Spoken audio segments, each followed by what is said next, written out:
Bismillahirrahmanirrahim. Alhamdulillah, salatu wassalamu ala rasulillah wa ala alihi washabihi wa mawalah. Ibu bapak sekalian yang insya Allah dirahmati Allah subhanahu wa ta'ala, izin kita lanjutkan yang minggu lalu tentang Idul Kurban ini. Nah, sekarang apa hikmah daripada Idul Kurban itu, Pak? Satu, hikmahnya adalah bahwa kita yakini yang namanya musuh kita itu adalah iblis. Musuh yang nyata adalah setan iblis. Artinya yang namanya iblis pasti dia tidak mau kalau kita melaksanakan taat kepada Allah. Pasti iblis tidak mau kalau kita melaksanakan perintah Allah. Tapi iblis selalu menggoda untuk kita bermaksiat, untuk kita jauh dari jalan Allah Subhanahu wa ta'ala. Itu hikmah pertama. Itulah tadi contohnya, Pak. Yang namanya iblis itu menggoda suami.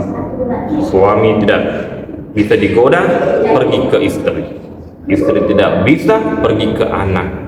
Pergi ke Ibrahim, tidak bisa pergi ke Siti Hajar. Siti Hajar tidak bisa pergi ke Ismail.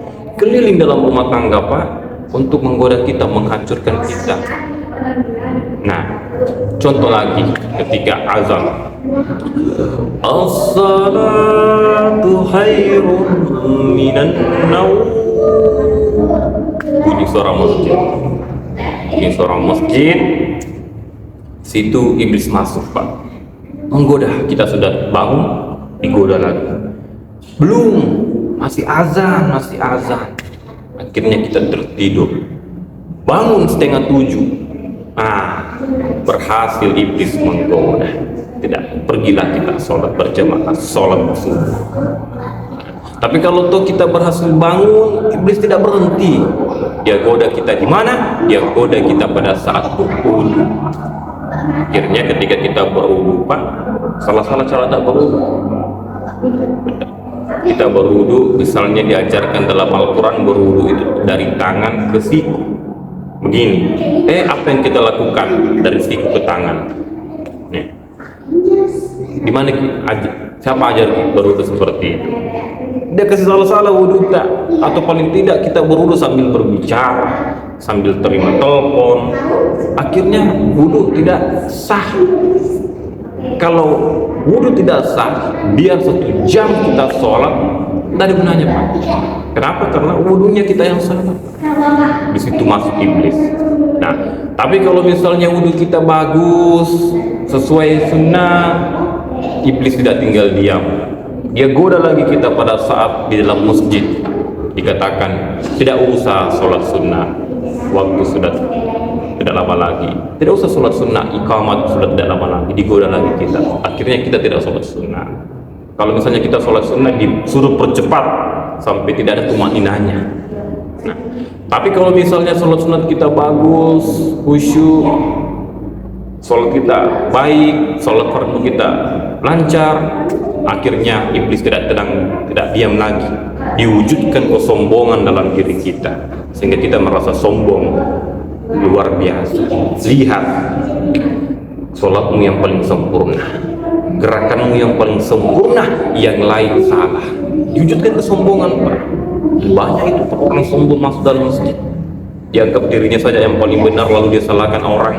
Dilihat gerakannya orang, salah, bid'ah, salah, sesat, dia saja yang benar. Nah, ini bahaya, Pak. Ini bahaya. Berlindung kepada Allah. Jadi ini semua godaan iblis. Kalau tidak mempan, dia wujudkan, diberikan kesombongan kepada diri kita dan menganggap orang lain hina, menganggap orang lain lebih rendah. Olehnya itu, lawan iblis ini, Pak. Bagaimana cara melawan iblis? Suatu ketika pada saat peristiwa Isra Miraj, Nabi dan Malaikat Jibril dikejar oleh api. Nabi bertanya kepada Malaikat Jibril, "Ya Jibril, siapa itu api ya Jibril?" Jibril menjawab, "Itu adalah iblis, Pak. Iblis ya Muhammad. Hadapi dia dengan istighfar." Nabi pun beristighfar, "Astaghfirullahaladzim wa atubu ilaih.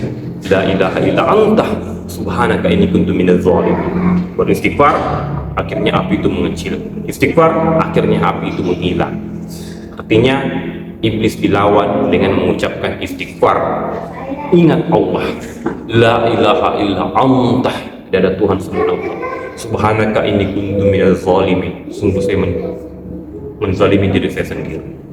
Jadi ketika kita mau bersedekah, kita mau kurban, ada perasaan ragu-ragu, itu godaan iblis. Lawan dia dengan istighfar, astagfirullah. Mau sedekah, keluarkan, astagfirullahaladzim, masukkan ke kotak amal. Lawan Pak dengan istighfar. Begitupun dalam rumah tangga, suami sering-sering istighfar, istri sering-sering istighfar, anak istighfar. Kenapa? Biar kita tidak masuk, tidak berhasil iblis menggoda kita, Pak. Soalnya berapa banyak orang yang hancur gara-gara godaan iblis. Berapa banyak orang ditangkap KPK, Pak, pejabat ditangkap KPK gara-gara apa? Gara-gara anaknya mau beli mobil, istrinya mau beli rumah baru, akhirnya suami membelikannya, tidak mampu, dia korupsi. Itu semua godaan iblis, Pak, merusak rumah tangga. Olehnya itu hadapi dengan istighfar. Ini hikmah pertama. Hikmah yang kedua, dalam Idul Kurban itu bahwasanya apa harta yang paling berharga yang dimiliki oleh Ibrahim, Pak? Bukan hewan kurbannya, bukan sawahnya, sawah ladangnya, bukan istrinya, tapi apa? Anak yang dimilikinya, anak soleh, yaitu Ismail alaihissalam, anak soleh, Pak. Jadi inilah harta kita, Pak. Kita pikir-pikir, Pak, ya, setelah kita meninggal atau ada yang sudah meninggal orang tuanya, pasti yang selalu mengingat kita itu ketika meninggal anak, Pak, satu-satunya. Kalau kita mau harap misalnya suami meninggal, kita mau harap istri kita mengingat, belum tentu. Bisa jadi dia menikah lagi. Atau misalnya suami meninggal, istri masih hidup, belum tentu istri ingat kita. Bisa jadi istri kita menikah lagi, suami kita menikah lagi. Satu-satunya yang selalu ingat kita itu cuma anak, Pak. Jadi alangkah ruginya kita kalau anak kita tidak soleh, tidak soleha.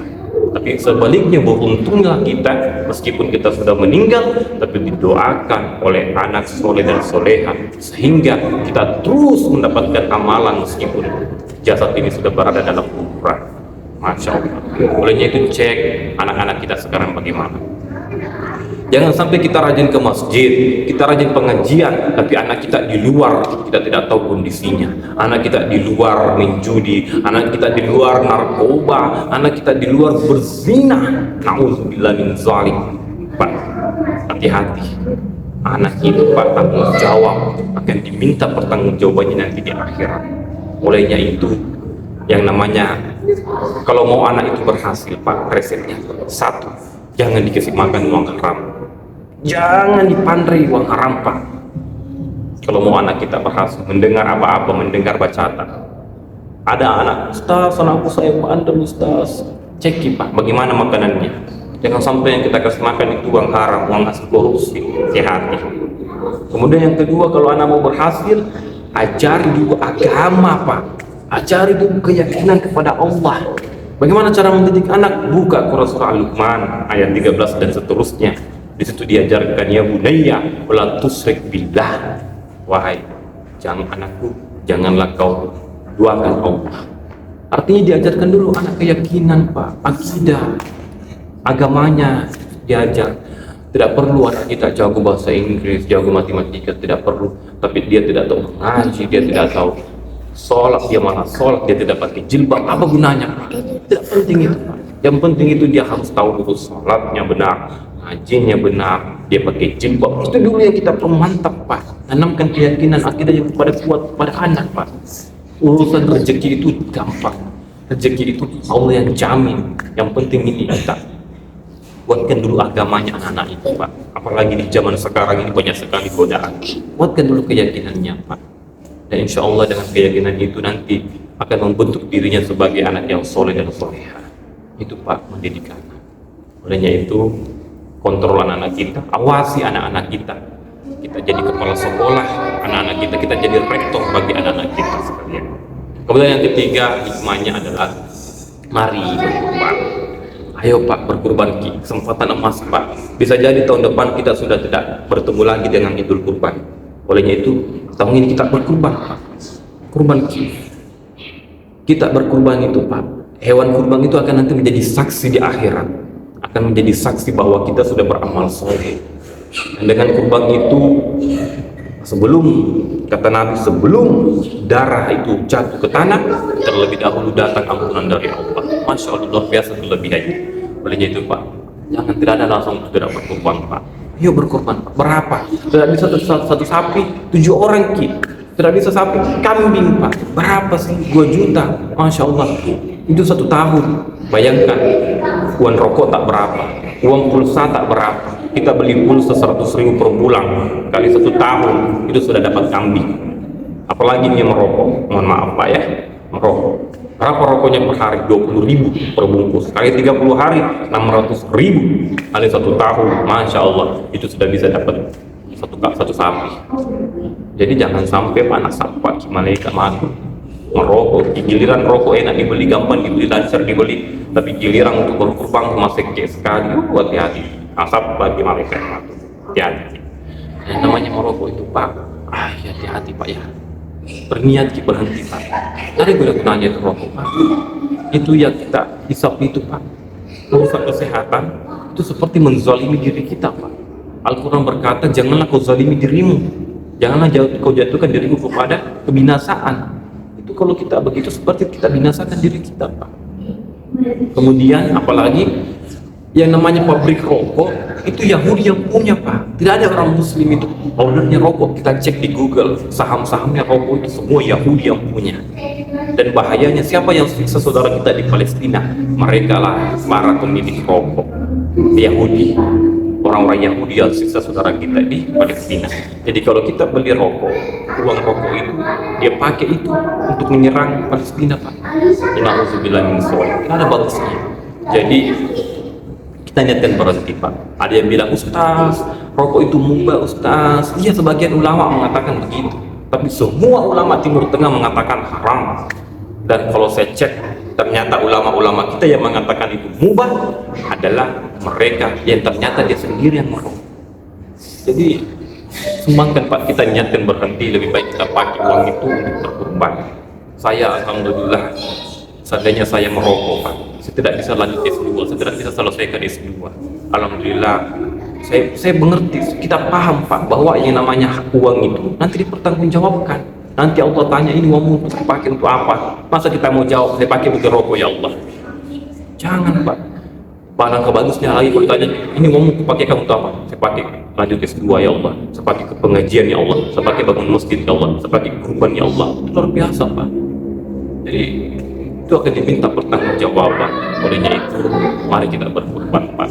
Mari kita berkorban. Ini menjadi bekal kita nanti di yaumil akhir kelak.